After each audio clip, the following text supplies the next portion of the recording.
Aqui para cá. Bom, nós temos um título para essa palestra de hoje: Autocuidado e Bem-Estar Emocional. Uma grande parte das pessoas que vêm até essa casa, uma grande parte, talvez não, nem todos, mas uma grande parte, vem em busca de resolver algum problema. A maior parte das vezes, curas de enfermidades. Não é? Ou eu estou enganado? Acho que é isso mesmo, né? Então, existe um preceito que o pai da medicina, o Hipócrates, lá na Grécia Antiga, mais de 500 anos antes de Cristo, ele diz assim, o Hipócrates: antes de você indicar um procedimento terapêutico para o seu paciente, pergunte a ele se ele está disposto a deixar aquilo que o adoece. Pergunte se ele está disposto a deixar, abrir mão, a largar aquilo que o adoece.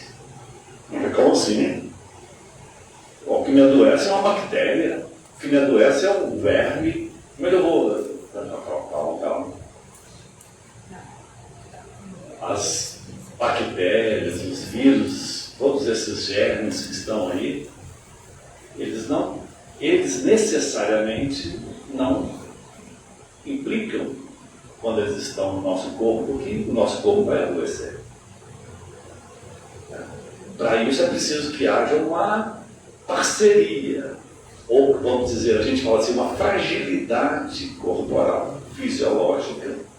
E a partir dessa fragilidade, esses micro-organismos, eles acabam se aproveitando. A gente não fala assim, e a pessoa está com baixa resistência, está com a imunidade baixa. Porque se ela estiver com a imunidade alta, mesmo com os micro-organismos que chegam, às vezes você até ficou perto de uma pessoa gripada e você não pegou gripe. Você ficou perto de uma pessoa com Covid, na época, inclusive, que o pessoal estava de máscara, né? E não pegou. Uns pegam, tem até a morte, e outros uma leve disposição. E o bichinho é a mesma coisa. Ou seja, o que vai fazer a coisa acontecer é uma relação entre dois. O agente que está, que a gente chama de antígeno, que é esse agente externo, e o lugar que ele está. O corpo da pessoa, o estado da pessoa, o campo onde ele chega. Como é que vai ser? É igual a semente. Não adianta você só semear se a terra não tiver. Jesus mesmo, na parábola do semeador, falou isso. Sementes são jogadas, mas umas germinam, outras não. Porque não depende só da semente, depende de onde ela cai.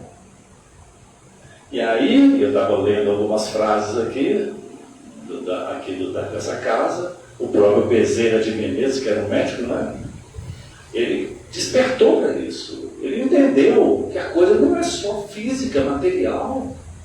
A coisa tem um elemento invisível, ou um elemento que ele chama emocional, espiritual. Chegou uma pessoa para o médico, sentou na frente da mesa e perguntou: ô doutor, o que eu tomo? Aí o doutor falou assim: toma uma atitude. A pessoa, quando chega e fala o que eu tomo, ela está querendo o quê? Me dá um trem aí, um remédio, um xarope, me dá um antibiótico. Tem pessoas, inclusive, que vão ao posto de saúde e quando elas relatam lá seus sintomas, o médico vem e fala assim: essa pessoa vem cá mais para conversar, mais para desabafar do que porque ela não precisa de medicamento. Mas se o médico não dá uma receita, ainda quer as compridas, para pegar medicamento de graça, porque é no posto, como é que eu vou chegar aqui depois de ter esperado 2 semanas, sei lá, e vou sair ainda assim? Fica até falando que o doutor presta. Esse não é bom, não. Como conta-se, inclusive, que isso é uma piadinha, né? Uma piadinha boa. Conta que Jesus veio a paisana aqui, sem falar para ninguém. Vamos fazer uma ronda aqui, vamos lá fazer uma visita. E ele veio assim, num posto de saúde, vestido de médico, assim, com aquele jaleco branco. Aquela fila era lá na ortopedia. Muito aleijado, cadeirante, gente com gesso. E o médico lá atendendo lá 8 horas seguidas, o bicho bom, o cara já estava assim, extenuado. E aí, Jesus passa assim no corredor, as pessoas falam assim, mas, pô, tô novo aqui, não tem não. Mas tinha cara, né? Tinha postura de médico, roupa de médico. Chegou lá, chegou na salinha assim, falou com o médico assim, ô colega, vou te substituir aí. O médico não pensou 2 vezes. Ele nem sabia quem era aquele que estava ali, nunca tinha visto, mas já que vai me substituir, estou fora. E você pode entrar. Bastou aquele paciente sair que eles trocaram ali um aperto de mão, então. Aí ele sentou e falou, o próximo. Entrou um cadeirante, ele mesmo levando a cadeira. Jesus não falou nada, apenas levantou assim, olhou para ele, sorriu. Estou fazendo de conta aqui, tá?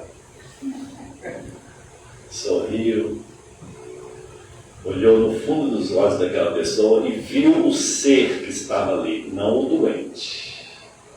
Porque para você curar uma pessoa, você não pode ver o doente. Se você vê o doente, você está empoderando a doença. Porque para Jesus a doença é uma ilusão. E para qualquer curador espiritual, ilusão quer dizer, é apenas uma coisa corporal. Ela não tem substância. Ela não é criação divina. Deus não cria doença. A doença é uma ausência de saúde. Do mesmo jeito que o escuro é uma ausência de luz. Compreende isso? Você vai falar que o escuro existe? Olha, vamos tirar um pouquinho de escuro daquela sala ali. Você consegue fazer isso? Tirar um pouco de escuro? Ninguém nem tenta. Mas que besta tirar escuro. Se você quer transformar aquela sala escura em mais iluminada, você não tira o escuro, você faz o quê? Põe luz, porque a luz existe. Ela tem propriedades físicas. Se você, inclusive, pegar a luz, você pode fazer experiências com a luz, mas com o escuro não, porque ele não existe. Ele é apenas uma palavra, uma ideia, para representar a ausência de luz. Aí você fala escuro. Mas o correto seria, aqui tem menos luz. Tem pouquinha luz. O frio e o calor é a mesma coisa. Vou voltar lá no médico, tá ainda lá. O doutor está lá ainda com o paciente cadeirante. A mesma coisa o frio e o calor. A gente fala, está frio, está calor, está frio e calor. Eu te pergunto, essas duas coisas, quem é que existe de verdade? Frio e calor, ou os dois? O que você acha? Um de cada vez? Os dois. Então você pega no frio, no gelo, tá? Não. Frio é apenas uma palavra, como o escuro. Você não põe frio no lugar e nem tira frio no lugar. Não, se eu botar gelo vai esfriar. Não. O que você faz quando você põe gelo é que ele absorve o calor do lugar por causa da troca. E, consequentemente, o calor abaixa. Porque ele puxa o calor para ele. Não é isso que filtro de barro faz? Tem até um filtro de barro aqui na casa. Por ele ser de barro, ele sua. E quando ele sua, aquela água vai evaporar, tira calor da água e a água esfria. Por isso que a água é mais fresquinha. Então o que existe é menos calor e mais calor. Quando tem mais calor, a gente fala calorão. Quando tem menos calor, a gente fala frio. Mas é apenas um conceito. O mesmo vale para o bem e o mal. O que é o mal? A ausência do bem. Uma vez não vale para a saúde e para a doença. O que é a doença? A ausência da saúde. E o que está faltando ali para que a doença chegue? Aí que vem, por exemplo, quando você fala de florais. Essa casa aqui, ela ministra florais. A própria homeopatia também tem esse princípio. O doutor Eduard Bach, que foi o criador dos florais de Bach na Inglaterra, no século XIX, ele estava com câncer já para morrer.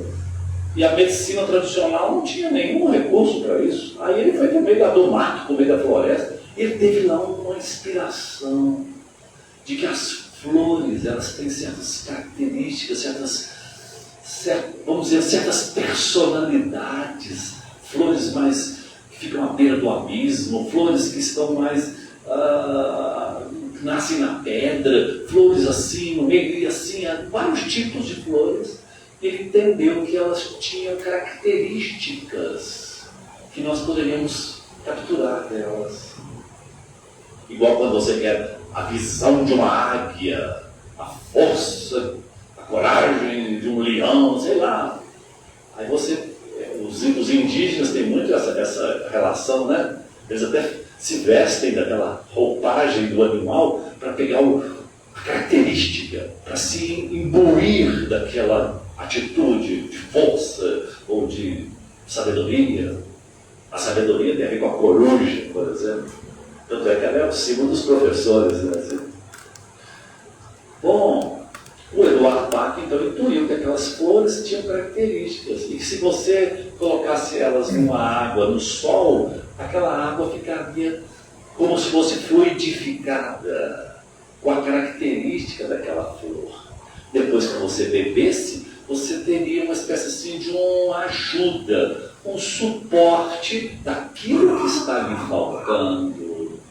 E caso você correspondesse àquilo que está lhe faltando e deixasse aquilo crescer em você, ficasse mais compassivo, mais compreensivo, largasse aquele sentimento de vingança, isso tudo adoece.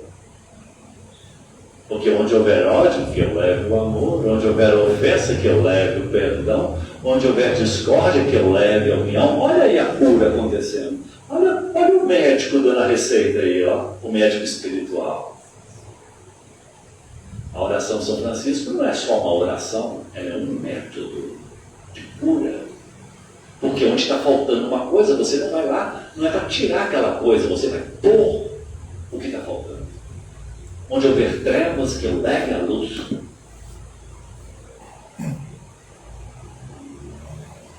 E foi isso que o Dr. Bach entendeu. Ele começou a tomar ele mesmo esses medicamentos, ele se curou e fundou esse tipo de terapia que já ajuda no mundo inteiro. Até os animais tomando florais de Bach correspondem ao tratamento. Tem gente que acha assim, isso aí é uma espécie de autossugestão. Animais não têm autossugestão. Né? Né?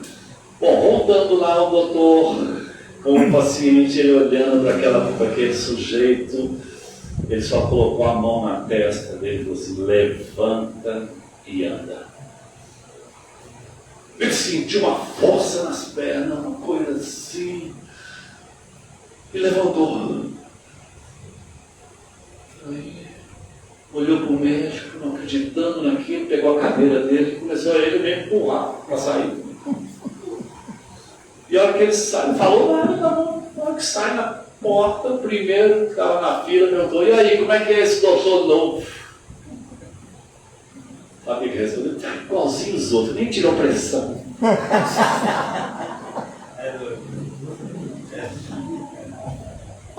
Igualzinho os outros. Eu queria que ele ficasse me adulando, mas tirasse pressão, me perguntar. Ele te deu o que você mais queria. Ou não? Aí que vem a questão.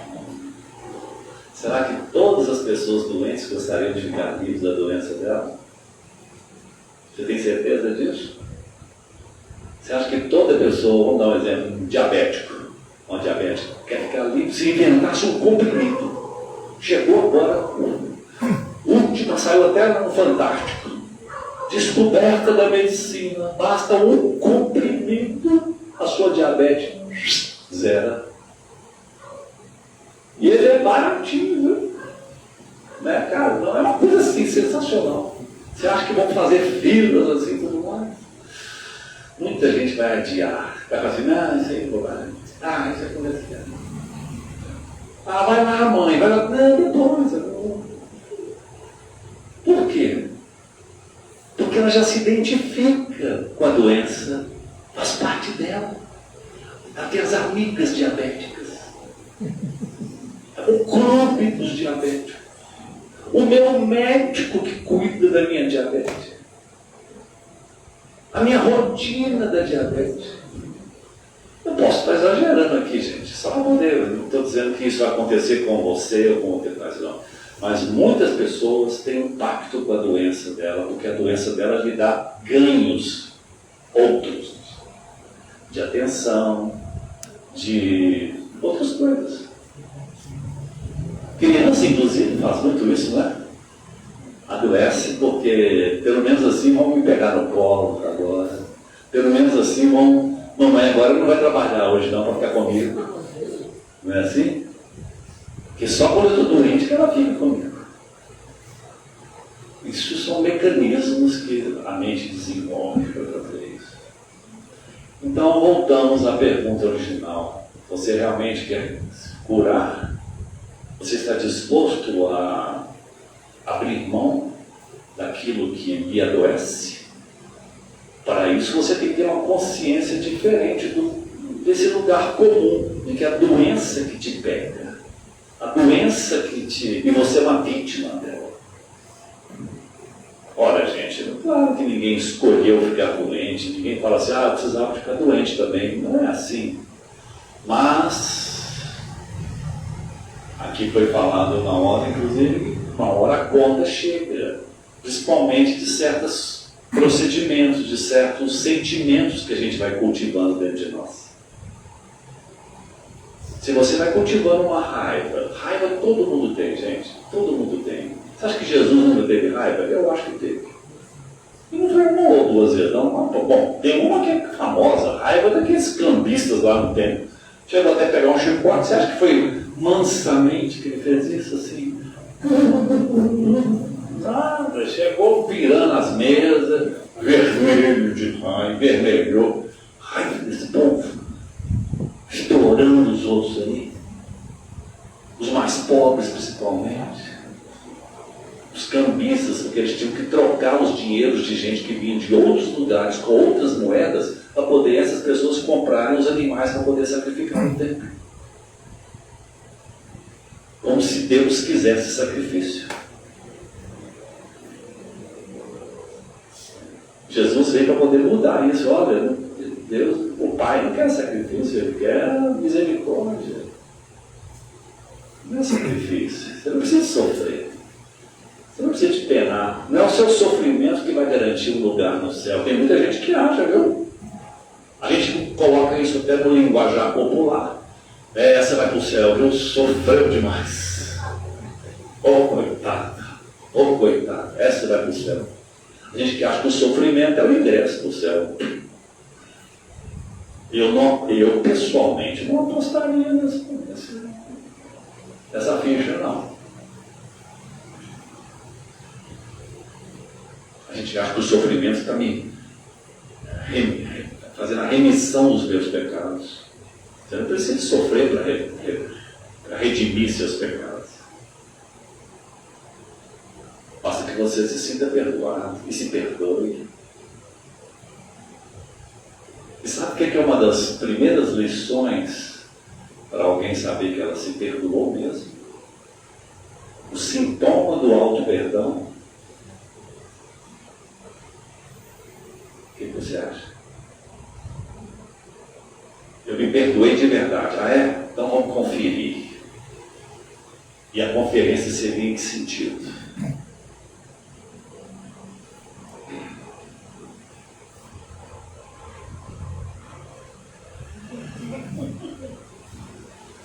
É só observar se ela continua julgando os seus irmãos, se ela continua condenando os outros. Por isso que a gente reza no Pai Nosso: perdoe as nossas dívidas. Virou ofensa depois, né? Dívidas. Assim como perdoamos. Olha, na minha conversa com Deus, eu tenho para mim, com tranquilidade, que Deus não tem nada a nos perdoar. Primeiro que Ele não vê o erro. Se Ele visse o erro existiria. E o erro é apenas um engano, uma sombra, uma ilusão. Faz um estrago, porque a gente acredita nele. Mas Ele, pedagogicamente, Jesus colocou isso naquela oração para nos dizer uma coisa: assim é o meu entendimento. Não é só meu, de muita gente também. Perdoe as nossas ofensas, as nossas dívidas, assim como eu perdoo aos meus devedores. Quem é que está realmente se perdoando, então? Quem é que está te dando o perdão? Não é Deus que está te dando o perdão. É você mesmo. Por isso que não julgues, porque com a mesma medida que você julga, você se julga também. Você já se julga. Uma pessoa entendeu isso, porque não é todo mundo que entende isso. E ainda por aqui, sempre por aqui. Acha bonito, acha a explicação legal, mas fica na mesma. Mas teve uma pessoa que entendeu isso tanto que ela me procurou depois da palestra e falou assim: Júlia, agora que eu caiu a ficha, rapaz, agora que eu estou compreendendo por que depois de um tempo eu não estou conseguindo rezar o Pai Nosso mais. Olha, eu começo no meio do Pai Nosso, eu paro. E é por causa disso. Eu não quero dar para Deus o motivo dele não me perdoar, porque eu estou por aqui com o meu cunhado já tem um tempo. O que ele faz com a minha irmã não tem base, não. Mas eu queria que ele morresse, e com a boca cheia de formiga. Ela falou isso. Aquela destruição dele. Gente, claro que ela deve ter suas razões, o cara deve ter aprontado. Isso aí eu não tenho dúvida. Mas não é disso que trata o perdão. O perdão não se trata de ficar examinando. O perdão não se trata de um tribunal, onde você vai julgar, vamos ver as provas, vamos ver os testemunhas. Não é disso que se trata. O perdão não se trata de você perdoar a uns e não perdoar a outros, porque uns merecem e outros não merecem. Quem ainda funciona no perdão dessa forma é um perdão puramente mental, um perdão humano. Porque o perdão que você realmente perdoa mesmo e vem da sua conexão com Deus. É um perdão divino através de você. Quando você compreende que qualquer outro que comete qualquer delito, ele é um filho de Deus. Ele é seu irmão, sua irmã também. E merece sua compaixão. Não quer dizer que você vai lá ser amigo dele, ou que você não vai dizer que ele tem que sair da prisão, para abrir as portas das prisões por causa daquele. Não, deixa lá. Eu quero saber dentro do seu coração o que você sente por ele. Porque, claro que no princípio você vai ter aquela raiva, aquela pessoa fez aquilo com a sua filha, não devia ter feito, coisa pesada. Coisas abomináveis.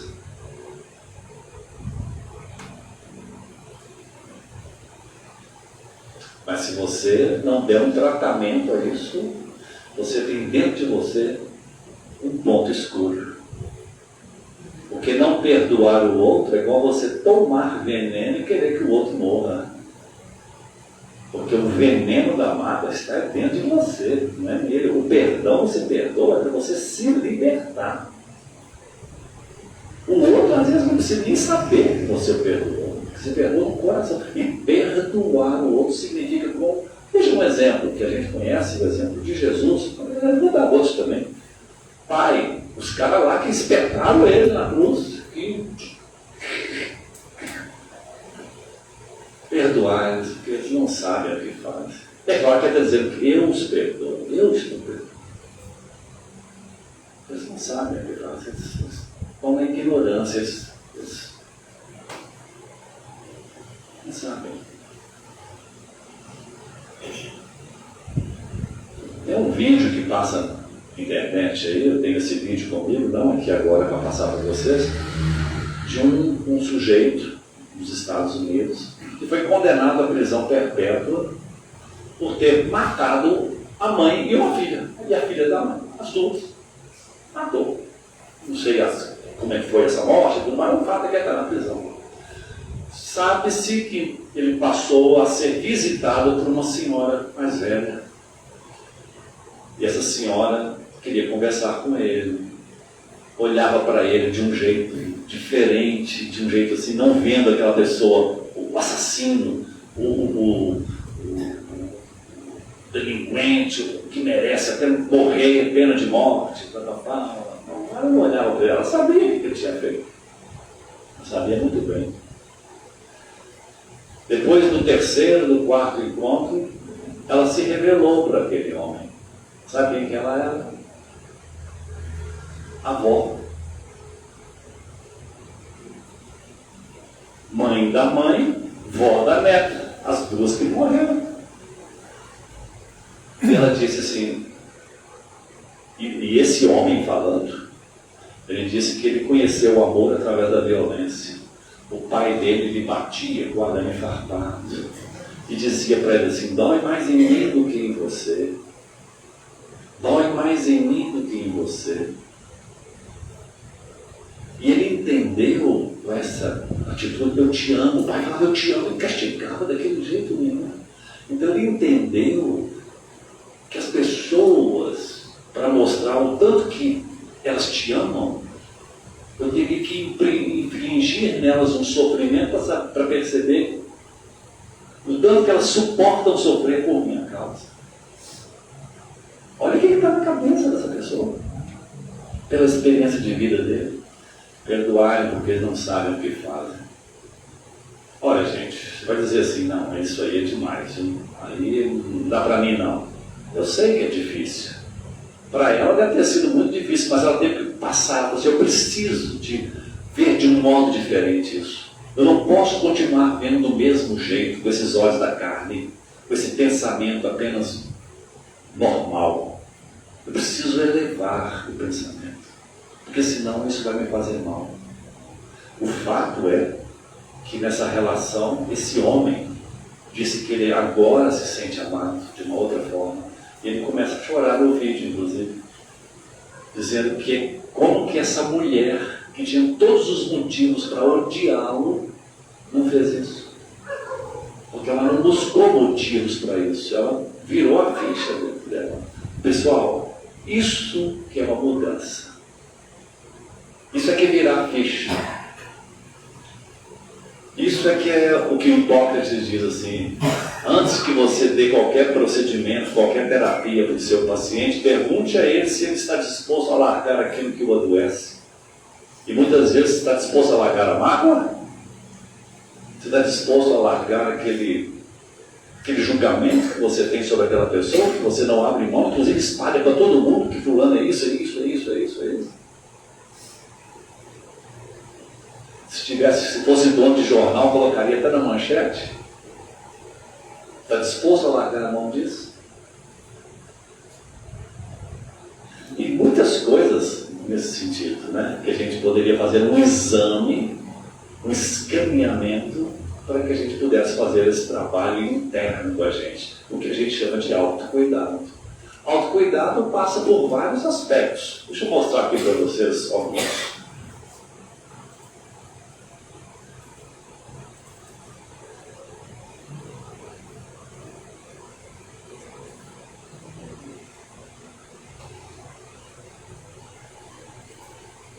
É um pouquinho pequeno, mas dá para ver aqui. Dá para aumentar. Dá para aumentar? Ah, é verdade. Aqui, né? Faz isso. Opa, obrigado. Bom demais. Os pilares do bem-estar são vários. Várias coisas que, se você mexer na sua vida, vão dar um grau, uma melhorada. A parte física, por exemplo, né? Quanta gente está precisando de dar um grau na parte física? Principalmente na atividade física e alimentação. Isso melhora a vida? Melhora. A parte emocional, lidar com essas mágoas, com esses sentimentos. Na parte mental, o jeito de você pensar sobre as coisas, de julgamentos, do certo e do errado. Na parte, vou pular essa aqui, na parte financeira, tem muita gente que está sofrendo de um estresse danado porque não sabe administrar as contas. Né? Gasta mais do que ganha. Enfim, não é o caso, a gente não vai tocar aqui nessa, mas isso aqui também, se tiver equilibrado, causa um bem-estar. A gente fala pilar é que sustenta. Né? A parte ocupacional, o que você faz, com o que você trabalha, como é que você se ocupa durante o seu dia. Né? Na parte ambiental, como é que é o lugar onde você vive, o lugar onde você mora. É um lugar confortável, arejado, é um lugar que tem um pouco de beleza. A parte ambiental não é só meio ambiente, não. É um ambiente que você está, influencia aqui. Ó. Nossa, eu moro num lugar que é barulho demais. É um mau cheiro danado. O esgoto passa na minha porta. Isso fraqueja. A parte social, os relacionamentos. Como é que eu trato a vizinhança, os parentes, como é que funciona isso? Eu deixei essa aqui para a parte espiritual porque eu acho que essa aqui não devia estar aqui entre esses pilares. Por quê?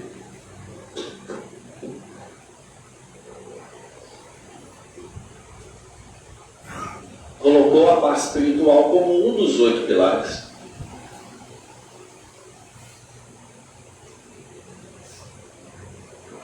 Você acha que ela tem o mesmo peso?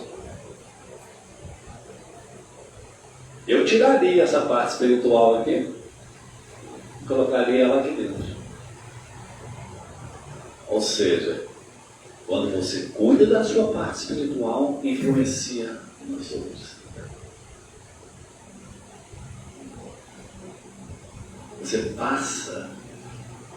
Por exemplo, muitas pessoas não têm o autocuidado, sabe por quê? Porque acha que eu cuido dos outros, eu não cuido não. Já conhece um vizinho assim? Cuida muito bem dos outros, inclusive do cachorro. Mas dela, nem os remédios tomam. Alimentação é por último. Vou deixando para depois. Estou precisando de ir no médico. Não, vai só empurrando para a barriga. Os pesquisadores chegaram a uma conclusão, né, a esse respeito. Disseram que isso tem muito a ver com o valor que a pessoa se dá. Porque quando eu acho que eu sou assim,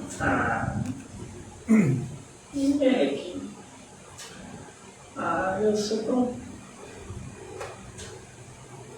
Tem tanta gente melhor que eu, tem gente mais isso, mais aquilo.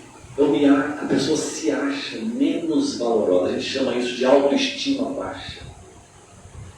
A sua autoestima, o senso de valor que ela se dá é fraco. Ela fica se comparando com as pessoas, sempre acha que os outros estão por cima. Fica querendo trocar de lugar com os outros assim também. Se eu tivesse um lugar. Se eu tivesse com aquela pessoa. Se eu tivesse aquele corpo. Se eu tivesse aquela casa. Se eu tivesse aquele marido. Se eu tivesse aqueles filhos, que os meus, vou te falar, só me dá preocupação. Então, ela vai se desvalorizando. Quando uma pessoa se desvaloriza, não se cuida. É como se ela estivesse se punindo. Já estou aqui me chicoteando, pagando já meus pecados, ou coisa assim. Só para dar um exemplo de quando você dá tratamento espiritual. Olha, gente, tratamento espiritual não quer dizer você frequentar centro espírita, não. Tratamento espiritual não quer dizer você passar a ir para a missa, ler a Bíblia. Não é isso que eu estou dizendo, não. Isso são apenas procedimentos espirituais. Quando eu falo de jornada espiritual, de cuidado com o espírito, significa você voltar para casa, voltar para a fonte, voltar para a conexão com Deus. Pai somos um. Ah, mas isso foi Jesus que falou. Para você fazer também. Ou você acha que o Pai está disponível só para Jesus? Essa conexão, esse lugar, como diz aquela música do Gilberto Gil, se eu quiser falar com Deus, tenho que ficar a sós, tenho que apagar a luz, tenho que calar a voz, tenho que encontrar a paz, tenho que afrouxar os nós do sapato, da gravata, tenho que ficar no silêncio. Aqui foi falado, o silêncio é o ambiente da oração. Porque uma coisa é rezar, outra coisa é orar. Rezar você fica falando, orar você tem que ficar em silêncio. Porque a oração é um lugar de escuta, é um vazio, é um lugar onde você fica assim, estou aqui. Faça a sua vontade. Mas mesmo essa palavra, faça a sua vontade, ela às vezes não funciona para muita gente. Porque assim, faça a sua vontade desde que seja a minha também. Desde que eu possa dar os palpites. Não é uma rendição, não é uma entrega. O ego ele é resistente, o ego não quer largar o osso. O que é o ego? É a sua persona. O ego é essa ideia que você tem de quem você é. O ego te identifica com a sua classe social, com a sua cor da pele, com o seu patrimônio bancário.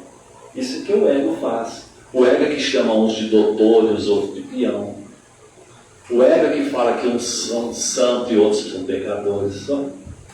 A pessoa mais santa que tem é a que se acha mais pecadora.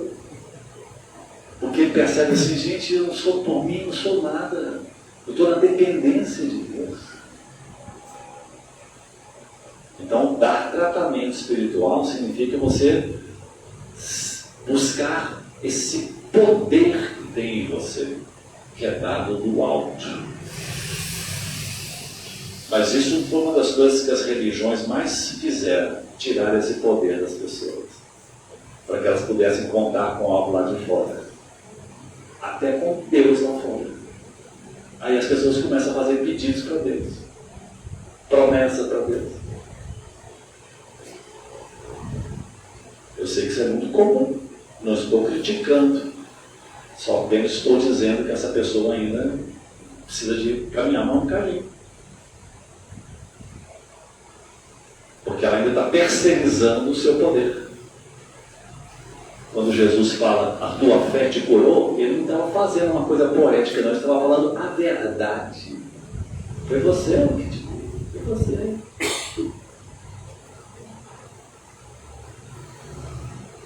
Veja aquela mulher que encosta no manto de Jesus e ela se cura de uma hemorragia.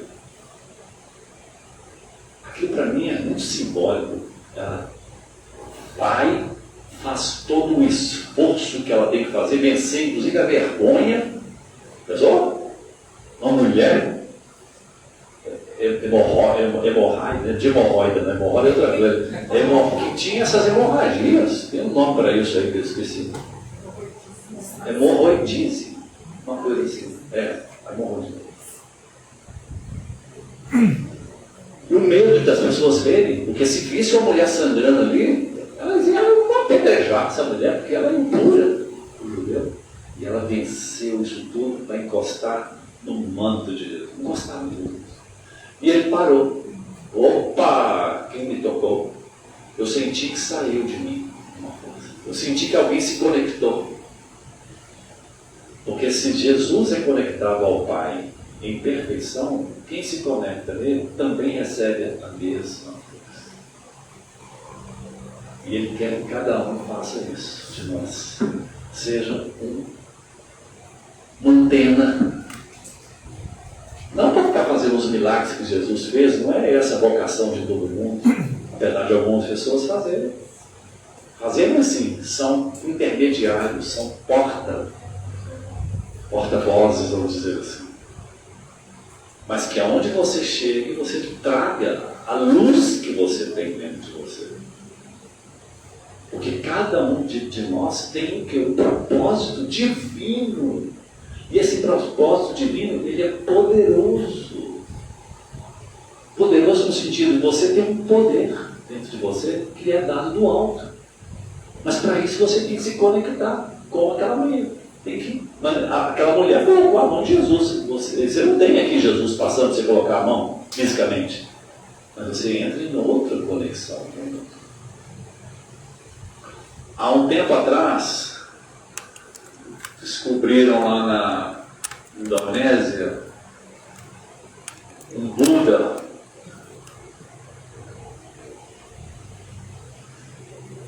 Uma estátua. Essa estátua aqui, ela pesa mais ou menos uns 400 quilos. Apesar de ela estar pequenininha, mas ela é grande. Estava lá no mosteiro, os monges, foi isso em 1957. Isso é um fato. Na Indonésia, que é um país muito budista, resolveram mudar essa estátua de lugar, porque ia mudar a sala de meditação, fizeram uma reforma, tinha que passar para outro lugar. E viram que ela estava pesada demais, então deixaram para o dia seguinte para poder trazer mais gente para ajudar a carregar. No que nesse negócio de mexe com ela, mexe para aqui, mexe para ali, tenta daqui, um monge percebeu que tinha umas faíscas de luz saindo da estátua. E ele percebeu, mas como se ela é toda de argila? A argila não brilha, não reflete luz. Na curiosidade dele, de noite, ele voltou lá, enquanto está todo mundo dormindo, com uma lanterninha. E de repente ele passava a lanterninha em algumas partes e o brilho vinha. Ele pegou uma espátula e começou a cutucar ali. E a argila começou a sair. Ele cutucou mais e viu que tinha um metal lá dentro. E quando ele cutucou,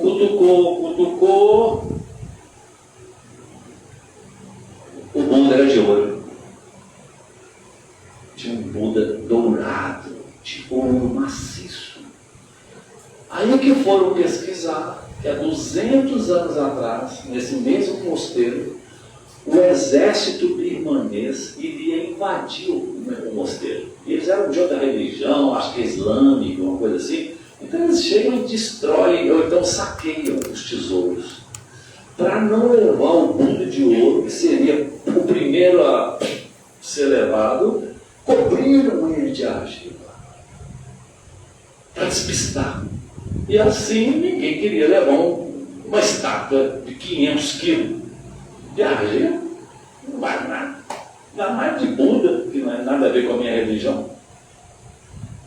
Deixaram ela lá. Os outros monges foram todos mortos. Ficou ninguém para contar a história que ali tinha um Buda dourado. Passou 200 anos com o Buda sendo de argila, até que em 1957, aquele monge lá, curioso, arriscou também, né? Porque ficar enfiando espátula, depois se não fosse. Mas ele apostou que ali tinha uma coisa diferente. E valeu. Aí tiraram a argila toda dele. É o Buda dourado, aquele Buda que falava nas escrituras, que eles têm os livros lá anotados. Cadê ele? Cadê? Aí ele. Por que eu estou contando essa história? De repente caiu de paraquedas a história do Buda.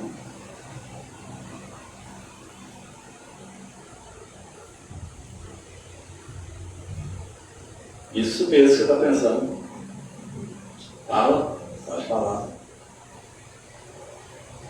Quem quiser. Esse ouro interior? Hã? Nosso ouro interior. Está coberto o nosso ouro interior. A nossa essência divina. Já podaram seus momentos, desviaram seu destino, seu sorriso de menino. Quantas vezes se escondeu? E a gente fica vendo a lata, o casco, coberto. E se identificando com essa cobertura, e esquecendo que dentro de cada um de nós tem um ser divino que precisa de recuperar o seu poder. O seu poder não é poder para você, igual aquele filme Todo-Poderoso. Alguém viu aquele filme Todo-Poderoso com Jim Carrey? O primeiro, número 1, onde ele reclamava tanto de Deus que um dia Deus o visitou e falou assim: vamos trocar de lugar, tá bom? Você fica no meu, eu fico no seu.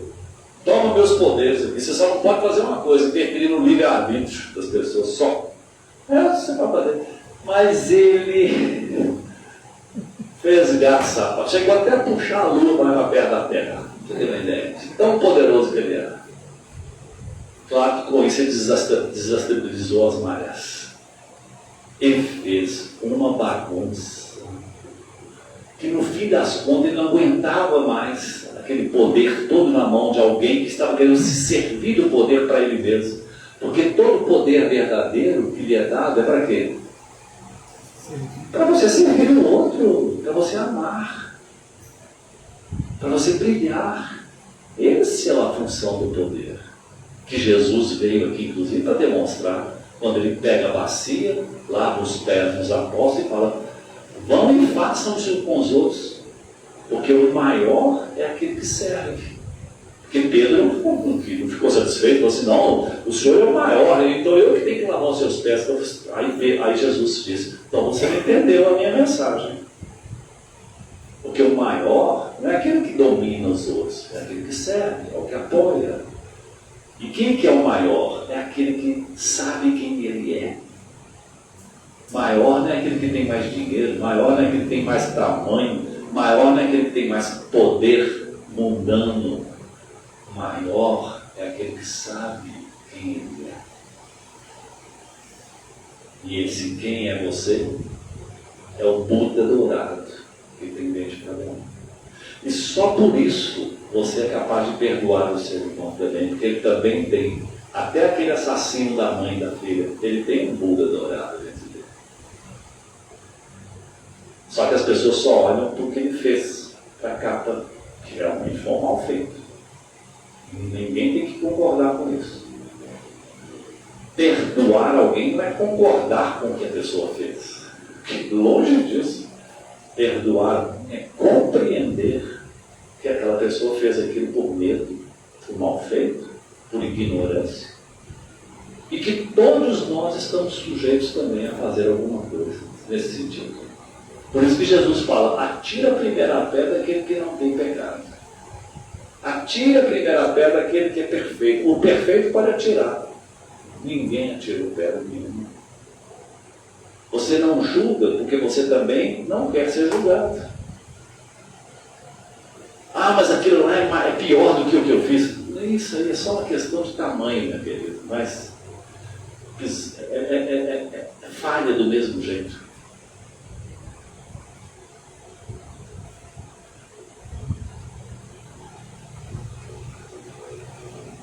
Como dar tratamento, então, a esse mundo? Como é que a gente vai tirar essas capas, hein? Vamos ver algumas coisas aqui, só para que a gente tenha que terminar daqui a 7 minutinhos, né? Vamos ver algumas coisas para retirar. Aliás, vamos ver esse menino aqui falando. Olha que legal esse menino aqui. Opa, cadê o volume? Como é que aumenta o volume disso aqui?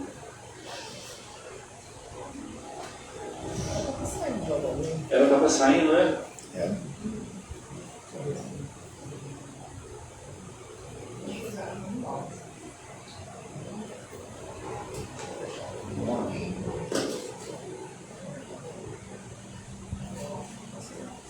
Eu vou então. Gente, pode me devolver isso. Alô, 1, 2, tá bom. Eu vou ler. Olha o menino que está falando aqui. Minha pergunta para você é: o que você pratica todo dia? Pois você se torna bom naquilo que você pratica. O que você pratica? Você pratica alegria em sua vida? Você pratica paz em sua vida? Você pratica felicidade em sua vida? Ou você pratica muita reclamação? Porque se você reclama, você ficará muito bom nisso, viu? E ficará tão bom nisso que achará defeito em tudo. Mesmo quando não há defeitos, que um leigo não consegue perceber. Você, sendo um especialista em reclamar, irá perceber. O que você pratica? Você pratica raiva? Pois se pratica raiva, você vai ficar muito bom nisso, viu? E ficará tão bom nisso que o acontecimento mais trivial o deixará com raiva.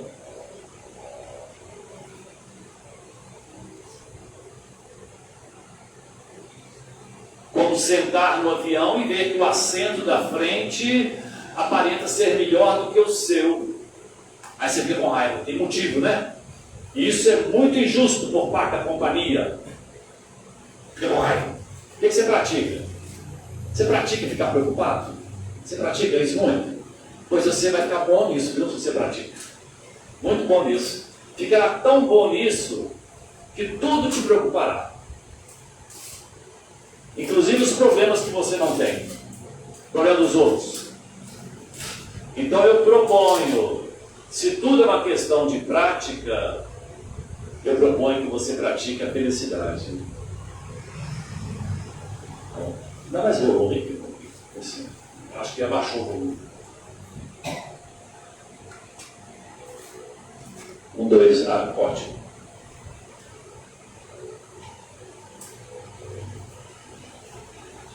Então, já que é para retirar a argila do Buda, vamos ver 10 coisas para retirar? Só para a gente sair daqui como um dever de casa? Vamos ver. Primeira coisa, retire crenças limitantes. O que seriam essas crenças limitantes? Fala uma, por exemplo, que você acha que é uma crença limitante. Oi? Você não é capaz, uma crença limitante. Ah, eu não tenho jeito com essas coisas não, uma crença limitante. Isso não é papel de mulher.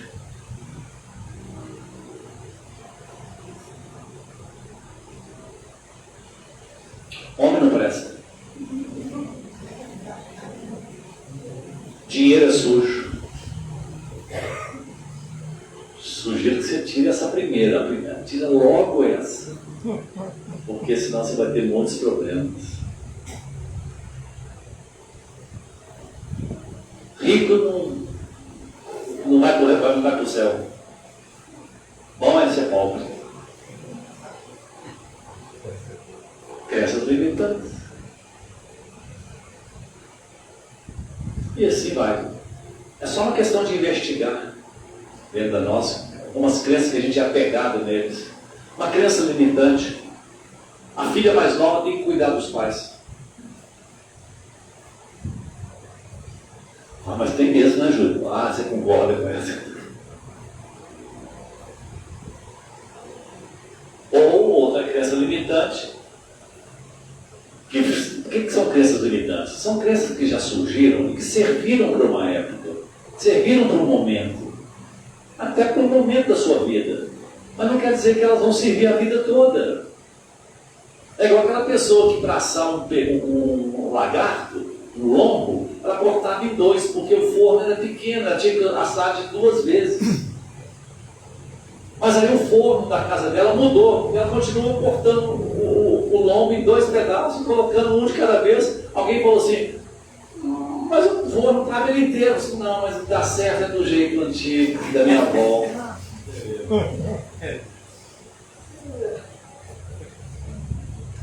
Crenças limitantes.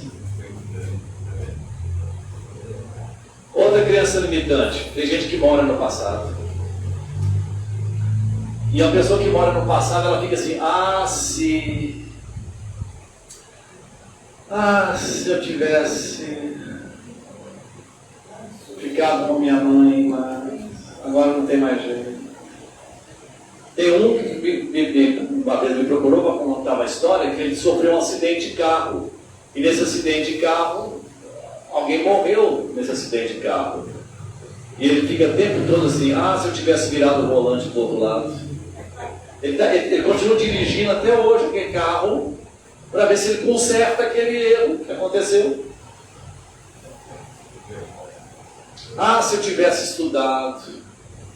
Se eu tivesse mora no passado. Isso emperra a pessoa. Outra coisa que que tem que retirar? Preocupações com o futuro. Não dá nem para comentar todos não, porque a minha hora já acabou. Outra crença limitante, autofala negativa. Autofala quer dizer, a pessoa fica com um diálogo com ela mesma negativo. Quando ela acorda, inclusive assim, ô cabelinho, já olha para o espelho, já amaldiçoando. Eita, serviço mesmo, serviço, vou te falar. Viu? Ai, olha lá, que chefe. Maldizer. Maldizer vem de maldição. E maldição é uma semeadura complicada. E tem colheita. Autofala negativa. O que você fala a seu respeito para você mesmo, hein? Sem ninguém dizer não. Sobre o seu corpo, sobre sua situação financeira, sobre os parentes.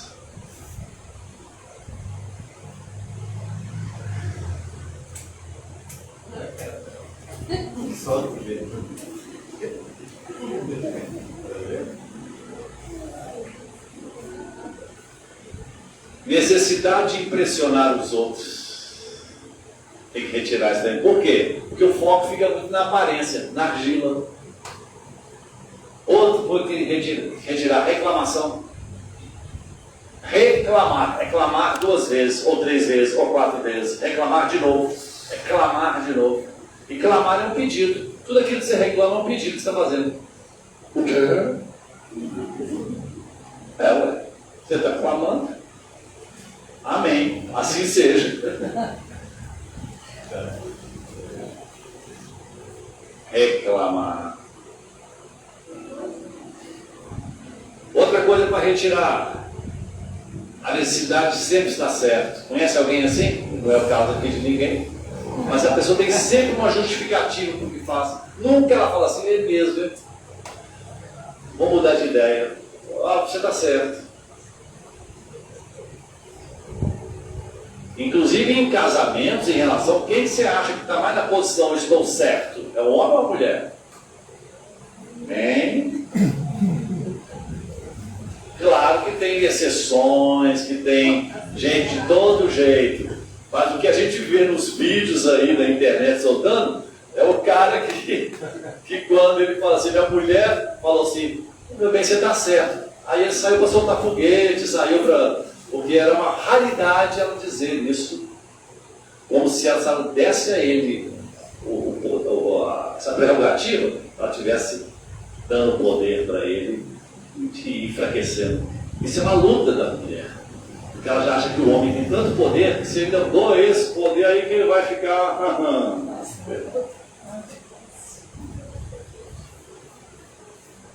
Oi?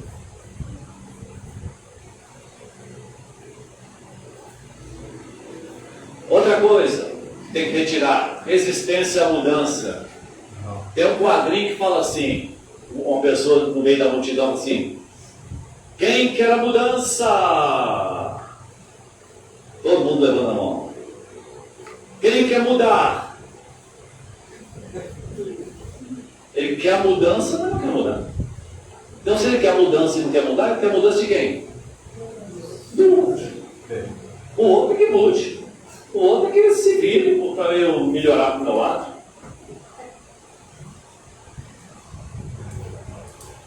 Resistência à mudança, porque a única mudança que possa acontecer é a própria mudança de si mesmo.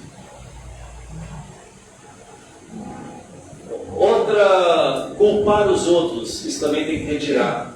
É um dedo apontado para o outro e 3 apontados para você. Já? Culpar, essa atração em culpar. Essa é uma das primeiras coisas que uma das coisas, assim, vou dizer na primeira, mas é uma das coisas que mais importa nos relacionamentos humanos, é a pessoa perceber quanto que ela fica jogando culpa nos outros. Aí as pessoas ficam se defendendo, um jogo de culpa, que que faz tanto mal. É um ping-pong. Ah, é? Agora se me paga, viu? O convite é sair do ping-pong para jogar aquele outro jogo, de raquete e bolinha, que é o frescobol. Frescobol é aquele jogo da praia, né? Ninguém está dando raquetada no outro, não. Você está querendo ficar com a bolinha em pé, bolinha no ar. Então é um jogo colaborativo. O ping-pong ou o tênis de mesa não é colaborativo, não. É um jogo de domínio, de competição. Pronto. A hora já passou. E por último, a necessidade de aprovação dos outros. Quem fica buscando a aprovação dos outros o tempo todo não faz nada. Porque sempre tem alguém que olha de um lado, olha do outro, olha de lá. É claro que a gente tem que ter uma aprovação social, não é você ficar aí rebelde, não. Mas siga a sua consciência, seu coração e tenha essa coragem de ser aquilo que você acha que é certo, de bancar aquilo. Tá bom? Então a palestra está dada, é uma intervenção que é feita também, porque a palavra também ela tem uma medicina nela, né? E espero que ela tenha sido uma semente bem acolhida aí no terreno de cada um de vocês. Quem